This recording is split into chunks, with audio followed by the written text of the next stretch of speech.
Our first show is titled John, Paul, George, and Ben. Thank you. And then that's your guys' cue to come out. Get set.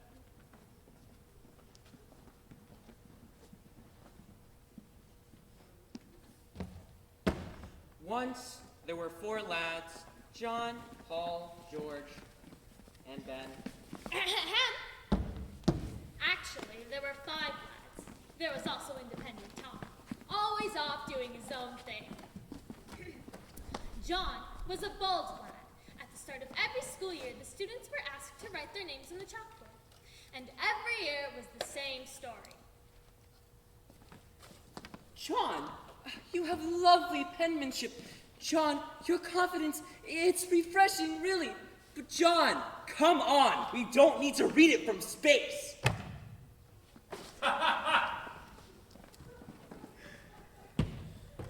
Paul was a noisy lad. Before fun was invented, people joined bell-ringing clubs. As a master at Boston's Old North Church, he spent hours practicing in the Belfry Tower. Over time, that bell ringing took a toll on young Paul. All day his head was filled with bings and bongs, so that he had to practically scream just to hear himself talk. Now that's fine around the belfry, but not at work. Extra large underwear? Yeah, I think we have some in stock. That's a large. Here we go. Extra large underwear, man. Thank you for shopping. Paul was like a bullhorn in a china shop. Your wig is coming on Tuesday. Yeah, all good. The polka dot ties will be in on Wednesday, and the pink breeches just shipped.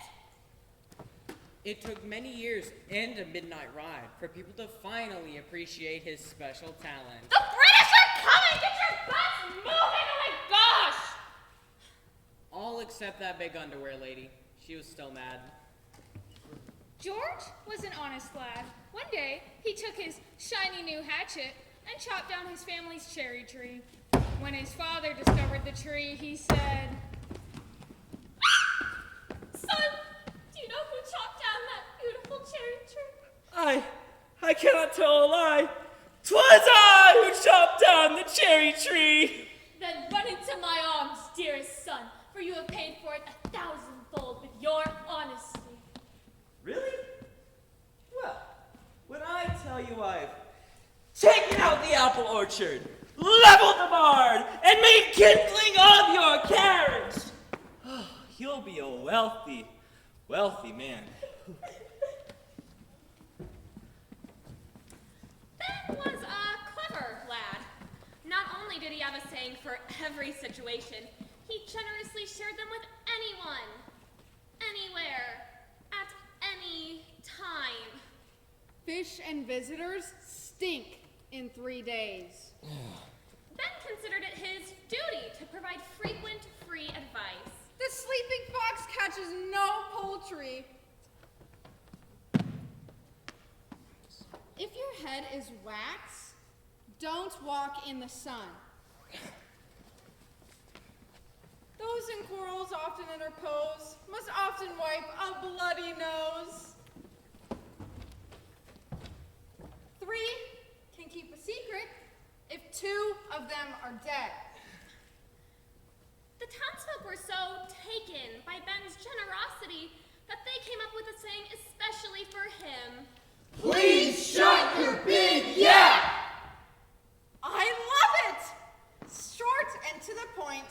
Add a fox and a turkey in there and I think we've got something. Tom was an independent lad. One day, his teacher, Mr. Douglas, asked the class to make birdhouses by gluing macaroni to ye old balsa wood. Tom happily ignored him and used traditional building materials in a neoclassical design.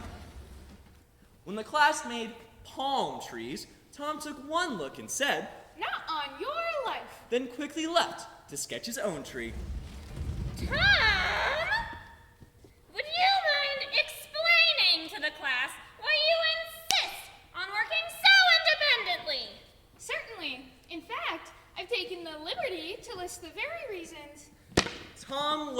power of his words that day, Mr. Douglas told him to pursue all the life, liberty, and happiness he wanted independently, in the corner.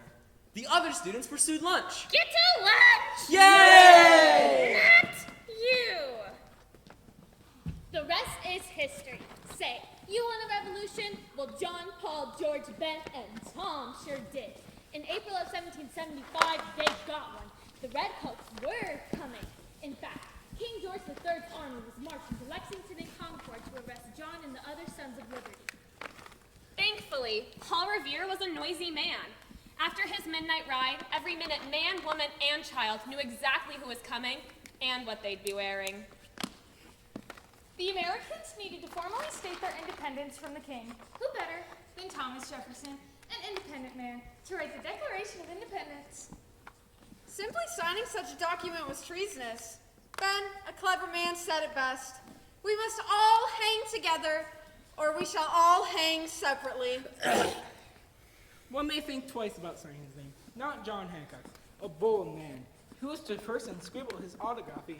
And oh man, just look at the size of John Hancock. The war was won thanks to General Washington. Everyone thought he would make a great king for the new United States of America. But George Washington was an honest man. The last thing we need is another King George. President George, however, has a nice ring to it. America! Land of the free.